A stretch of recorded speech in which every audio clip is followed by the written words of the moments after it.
Don't forget to hit that subscribe button and give this video a like. 2 nights ago, everything shattered. Betrayal lurked in the shadows, waiting to plunge its icy fingers into my heart, teaching me that trust is as fragile as glass. I was prepared for a night of cuddles, laughter, and warmth, naively unaware that behind my back, my world was unraveling into darkness. It all began when I, a 23-year-old man, found myself standing at the precipice of heartbreak, holding a core of lies and secrets in my trembling hands. My girlfriend, Mia, a vibrant 21-year-old with dreams that spanned wider than the sky, had grown tired the previous evening. Her early morning shifts made her weary, and by 10 p.m., she bid me good night, a routine embrace that had always felt warm and right. Little did I know that her words masked the reality of her night, the reality of betrayal. Around 10:30, I slipped out of our shared apartment, lured by the sound of engines revving from the savvy neighbor's garage. They were tuning an exotic car with thrilling designs, enticing me to join them for a spin. I refused to let the night slip into mundane silence. I wanted to create memories, not just share them. Yet even as I drove, my mind strayed back to Mia. I imagined her asleep, dreaming of the adventures we had planned, until my heart sank, nagging at me with an ominous feeling. Returning home by 11 p.m., I found the lights casting an eerie glow. The stillness of the apartment swelled around me like a thick fog. I tiptoed into our bedroom, where she lay nestled beneath the covers, her soft breaths juxtaposing the growing tension within me. On instinct, I reached for her phone, a simple act, I thought, just to make sure her alarms would wake her in the morning. Instead, I found chaos written in digital ink. A single message lit up the screen. "I miss you." The sender a man's name. My heart raced, fighting against the rational thought that sought to dismiss the dread creeping up my spine. Who was this man? I opened the thread, half prepared to see casual banter between friends, but only met with silence, the void screaming loudly enough to fill the room. Against all better judgment, I delved deeper, unlocking the entrance to Mia's secret life. 704 discarded messages flashed before me like a digital graveyard of trust. Each swipe unveiled a sordid narrative, filthy words spanning the past 3 days punctuated with desire and lust. With every line, bile churned in my gut. They hadn't exchanged innocent musings. Instead, I glimpsed their raw, primal instincts laid bare, plans crafted in clandestine whispers. Positions, no condoms, finish inside you. As the final phrase crashed into my mind, a tempest of emotions swelled: rage, despair, disbelief. A fight or flight instinct ignited within me, propelling me to flee. I couldn't bear the thought of sharing the same air as her anymore. I called over a couple of neighbors, needing an escape, an anchor to reality. Distracted from my inner turmoil, I could hear Mia's frantic calls ringing in my pocket, her worries growing as she awoke to an empty bed and the tapestry of our common lives unraveling. I spent an hour in the company of friends, trying to drown out the distress that clawed at me. But no amount of camaraderie could wash away the betrayal I felt. When I finally returned home, I felt a specter lurking beside me, the ghost of what I thought was love. I was determined to face it head-on, ready to confront Mia. I needed answers before I could untangle the sea of confusion and heartbreak. As I settled on the couch across from her, I could sense the ice between us, thick and suffocating. "What's going on?" she asked, her voice dripping with concern, a stark contrast to the silent guilt that gnawed at her. My stomach twisted with every question. "Why would you do this? Who is he?" Her soft blue eyes darted, avoiding my gaze as she reluctantly confessed.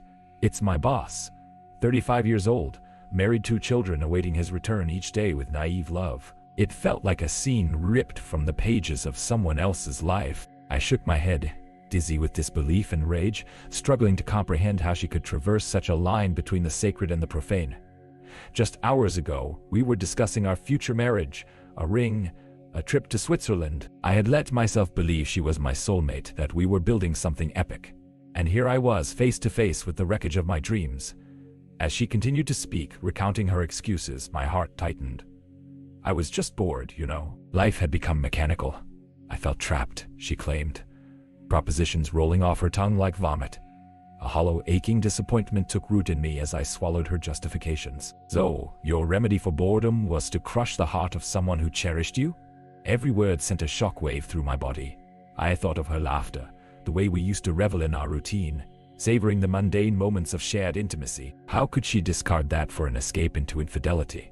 It felt as though I was watching her destroy our castle of love, brick by brick, all for fleeting excitement with a man who could never offer her enduring happiness. And still, as anger festered within, another emotion gnawed at me. Pity. I was incensed, yet I felt deeply sorry for the woman sitting in front of me, the one too blinded by temptation to recognize the wealth of love around her. The life of deceit she had chosen reached far beyond her own loss. It spiraled into the life of another innocent family, a wife who deserved better, children unaware of their father's treachery. In a calm voice that belied the storm inside, I declared, "You've thrown it all away for nothing. I loved you completely, but now I see a stranger sitting in front of me, one who chose treachery over loyalty. I cannot trust you. It's gone, Mia. Everything we built is gone along with your conscience." I leaned forward, every inch of me ready to lash out, to cut her with words that could scald like acid. Instead, I pulled back. My honor would remain intact, even as hers crumbled. The weight of our decaying relationship bore down on me. Out of respect for the past, I vowed to give her just a sliver of closure I had lacked in my last relationship. And although every ounce of my being wanted to say she was dead to me, I needed to methodically peel back the layers of this betrayal. "You have one chance, Mia," I warned sternly. "One chance to be completely honest with me. If you want any semblance of a future, you must admit it all." The plea hung in the air, loaded with unspoken threats and heartbreak. Taking a deep breath, she spilled everything: how she had feigned plans to go out with coworkers, only to rendezvous with her boss in his car. Their secretive actions choreographed with a meticulousness that made my skin crawl. Right then, the darkness ebbed and flowed concurrently. I wanted to lash out, scream, shatter glass, yet more than anything, I just wanted to walk away, an eternal exit from this sordid theater of betrayal. Each confession weighed heavily in the room, thickening the air until it felt suffocating. My heart was echoing, screaming in injustice, failure, everything that had gone wrong. I told her how her boredom had snuffed out the light that we once shared, and how she burned bridges without the faintest notion of their worth. Time blurred, and before we knew it, hours had slipped away, leaving only chilling honesty, heartbreak, and a slow, painful understanding between us. As she babbled excuses, I simmered in disbelief, each heartbeat pounding a memory: the love, the laughter. Mia's betrayal was an executioner, wielding a knife forged from deception. I watched her crumble into herself, her bravado stripped away. But as I gathered my emotions, I realized I was also grieving the illusion of love I once held. All of those dreams punctured, not solely by her actions, but by the striking echoes of misplaced trust and naivety. I remained silent, publicly calm yet internally swirling with thoughts of revenge, the kind of revenge that didn't only affect her. It would reach out toward the very lives she entangled with her deceit. After the confrontation finally concluded, I moved through the corridors of pain and betrayal to solid ground again. In those long hours of thought, I constructed a new narrative, one where Mia would not be the only one who paid the price for her infidelities. My heart now fixated on the man who lay in the shadows, her boss, the architect of an elaborate scheme crafted while I bared my soul before them both. The next day, I managed to erase the remnants of our life together, packing up the pieces of my existence. I was unwavering in my resolve to move out. Surrounded by supportive friends, I made sure our life together faded like the last light of day. Yet the weight of revenge lay heavy on my heart, unanswered, boiling beneath the surface, drives me to act. But I needed to formulate my plan before I unleashed the torrent of repercussions. Little did I know, in my quest for catharsis, I would open a floodgate of havoc and devastation that would engulf them both, and assuage my own sorrows. With the remnants of what had been swirling in my thoughts, I could almost taste the sweet tang of retribution on my tongue, a bitter reminder of what was stolen from me, ready to be served cold. With every action, every carefully contrived moment, The plan began to unfold. I had lost Mia, the dream we had built together shattered like glass beneath my feet. But revenge was an entirely different beast. The night after I moved out, her haunting screams still echoed in my mind. I could almost hear her reiterating the words that made my insides churn. I did nothing wrong. That statement ignited a fire within me, solidifying my resolve. I feverishly delved into my plans. It was time for both Mia and her boss to face the consequences of their deceit. I reached out to friends, crafting a network of information, and soon discovered the depths of their betrayal. Each scant detail gathered was woven into a tapestry of impending doom. I meticulously gathered texts, emails, statements, everything that would expose the rot hidden beneath their pretense of normality. I focused especially on Mia's boss, the man who had been both my rival and her trusted ally. Weeks of treachery played out behind my eyes as I laid the groundwork. Their supposed affair was still very much alive. I styled myself as an interested third party, tapping into rumors from mutual friends at work, friends who were quick to share the whispers of her deceitful nature. I used the very tools Mia had set into motion and turned them back on her.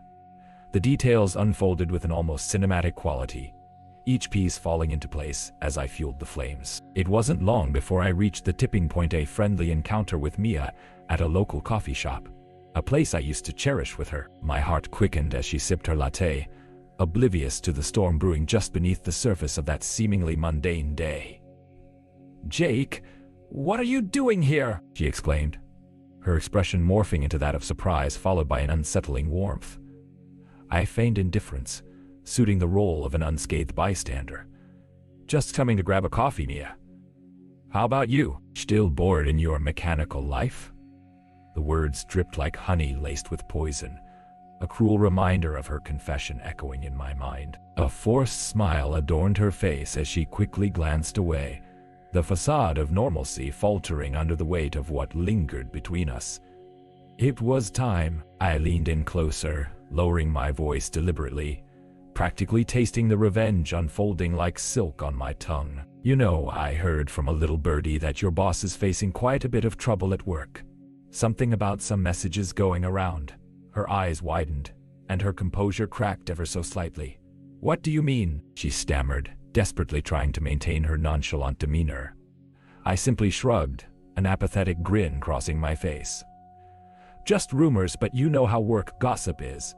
Things can get pretty dicey when trust gets involved." "It seems he might not be as untouchable as you think." She paled, the blood draining from her face like the color from her spirit. With every breath she took, I could sense the panic swelling, a subtle satisfaction rumbling within me as I watched her crumble in the grip of her choices. The next phase of my plan required a closer touch with her boss. With connections sealed tightly, I arranged an informal meet during a charity event organized by Mia's company, a chance to throw the curtain back on their elaborate masquerade. Each text, each flicker of an unread email led me closer. The night of the charity gala arrived, and every detail buzzed with excitement, an elegant dance of finely dressed executives and their partners. Music flowed like honey, laughter rippling through the crowd. I stood amidst it all, dressed to impress while my blood boiled with purpose. Mia roamed the hall, still trapped beneath the pretense of ignorance. My heart raced with anticipation as their paths began to cross. I locked my gaze on her boss, Daniel, who floated through the crowded room with a false air of confidence. This was the man who shouldered the burden of their affair, the architect of deceit. The moment he looked my way, something deep within me ignited. He was the embodiment of everything that had wronged me. A man who demolished lives without a thought and believed he would walk away clean. I approached him, slyly weaving my way through conversations to reach my target. "Daniel!" I called, forcing a friendly laugh that felt alien. He turned to me, slightly surprised but hiding it well. "Finding casual camaraderie," I replied. "Just wanted to see how you were doing, buddy. You've always managed those quarterly reports so well. Must be quite a task, handling all that pressure. Heard you've been quite busy." I let the words linger, vague enough to lead him to the precipice but not enough to reveal my true plan. His eyes darted nervously, a flicker of realization washing over him.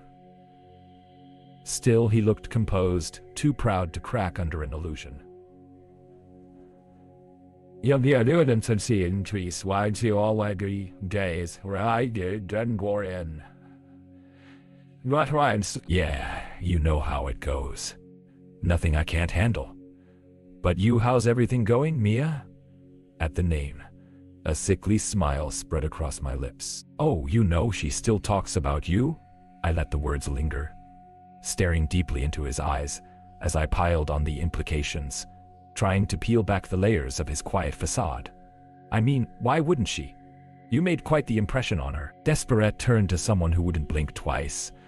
The laughter that escaped me was bitter like gall, but lost through the ecstatic crowd flowing around us. The brief flicker of panic in his eyes confirmed my suspicions. He knew, and yet felt untouchable. But his confidence was crumbling, and with that, my resolve strengthened. This was precisely what I needed. A strategic path towards revenge that would not only humiliate them both but devastate their lives. I stepped back, allowing the sting of my words to settle, and I could see Mia approaching, eyes curious, stepping into the wave of confrontation sweeping over Daniel. "Hey, Jake, what's going on?" she asked, feigning ignorance despite the genuine nervousness that flickered behind her tone.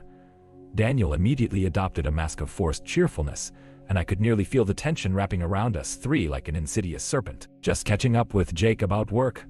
You know how it is," he insisted, but the tightness in his jaw suggested otherwise. As they danced around false pleasantries, I felt the gears of fate click into place. I lowered my tone, directing my next words to Mia, a quiet viciousness lacing them. "Mia, you must be on cloud nine with all the attention Daniel gives such a devoted colleague, right? I heard he's been keeping your late-night chats strictly professional." Her eyes flickered to me, the reality of my words crashing into her with devastating clarity. Odd, she glanced at Daniel, and I knew in that instant that I had struck an unbearable chord. The mutual understanding that ran through the air was electric, and with the webcast, all I needed was to push them further. I leaned closer to whisper, careful but loaded for maximum impact. "You see, Mia, sometimes the lines that separate passion from destruction become blurred, don't they? Especially when one feels trapped in the modern monotony of life. This is why I believe it is necessary to know who one can rely on and who to steer clear of." Each word dripped like venom, calculated to sear through their facade. Her mouth dropped open as she reeled from the realization, and Daniel's brow furrowed deeper, shadows creeping in. I knew then that the storm I'd set into motion would only intensify. As moments passed, I ticked off the key details in their affair. A brilliant symphony of betrayal spun into gruesome reality. The intricate tales would emerge, revealing them for who they truly were. Lost souls who could never truly build anything but lies atop shattered trust. When I made my final exit, just as the crescendo of whispers began to spiral into uncertainty, I said my piece. I leveled my gaze at Mia before I departed, the air ripe with anticipation, the crisp crack of justice about to unfold. Enjoy your night, but remember, things often have a way of coming back to haunt us, especially when betrayal's involved. The truth has a funny way of revealing itself, especially when it's uncovered by someone like me. As I turned on my heels, I felt a darkness swell inside me, a glee that foreshadowed the path ahead. In the days that followed, I would loosen the grip of scandal, ensuring that when the walls collapsed, they would echo with such clarity that their career and life together would spiral into a cacophony of devastation. Several days later, I arrived at a calm after the storm. The work emails I had collected quietly sent to the company's HR department, the legal complaints against Daniel, and the evidence sent to Mia's family. As chaos consumed both their worlds, I could almost taste each drop of revenge, a bitter nutmeg that would forever remind me of the bloodied edges of betrayal. The final hammer fell when, within weeks, Daniel was called to the office one afternoon. His well-crafted career came crashing to the ground as whispers grew louder, the truth seeping into every crevice of their foundation. As for Mia, without a stable connection to her boss, her life unraveled in tandem. Blame and shame weighed heavily upon her in equal parts, just as I'd carefully orchestrated. On what would become the final day of their twisted world, I approached Mia. Her face, once bright with dreams and hope, was now ravaged by shame, a haunting reminder of betrayal. I strode past her, my expression cold but resolute, the tense air heavy with the path of ruin. No more excuses, Mia. I guess your routine life just got a touch difficult, huh? You really thought you could play with fire and not get burned. Look at you now. You'll never be able to reconstruct the shards of honesty you shatter with deceit. You ruined everything you had for a momentary thrill, and yet you stand here broken. I'd say shame on you. But perhaps I should simply say, welcome to the consequences of your actions. And at that moment, as an overwhelming sense of catharsis surged through me, I stepped back, relishing the finality of it all. One last look at the devastation I had engineered played before my eyes like a cinematic masterpiece. Mia, once so vibrant, now reduced in front of me to a mere echo of the betrayal. She orchestrated a stark reflection of consequence, eagerly wrapping around her neck like a noose. As I delivered the final blow, the world fell silent. And yet, in that emptiness echoed a concluding thought. I would walk away, leaving behind a domed sanctuary growing cold with her realization the wreckage of her former life was laid bare. And regardless of the devastation, I reveled in the very essence of closure. I turned away from the heartfelt ruin behind me and delivered the final line, one last dagger through memory and heart, a sentence that would forever haunt the remains of the world she once knew. I hope you have a nice life, Mia, but it won't be with me. I hope you enjoyed the show in my rearview mirror, because everything up ahead is a crash course into your own hell. Each word cut through the air with surgical precision, leaving behind not only an echo of my intentions, but the harsh realization that betrayal carries a price. The finality of it hung in the air long after I left the scene, lingering like a bittersweet taste of unremitting victory, rendered fiercely satisfying. As I strode away, wearing my newfound freedom, I couldn't help but feel a rush of liberation, the revenge executed with brutal precision. Every moment steeped in unbroken promise, shattered dreams laying bare underneath a tempest of loss. In a world dogged by treachery, I was reborn with vengeance smeared across my heart, content within the simplicity of its profound darkness. Don't forget to hit that subscribe button and give this video a like.